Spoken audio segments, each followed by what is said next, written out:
Айтайын. Ертең ауылға цирк келеді. Бар жоғы 300 теңгеден.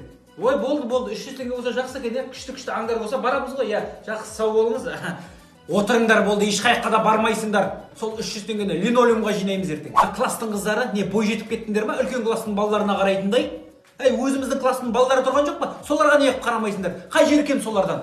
Айтпайтын бәлелерің жоқ, сендер де қатырасыңдар, айналайын. Алло. Қойш. Не дейді шырағым ол? Ойбай, кіріп шығайық онда, Мен де мына балаларым жайлап қайтара берейін, Жақсы, Сендер жайлап қайта беріңдер, ма? Мына классымызда чай питье болады. Апай, мен онда галбаса келем. Галбаса дес, тілдабай, галбаса деп не деп тұрсың?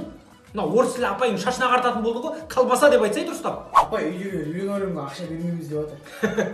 Тебе неғып бермейді олар?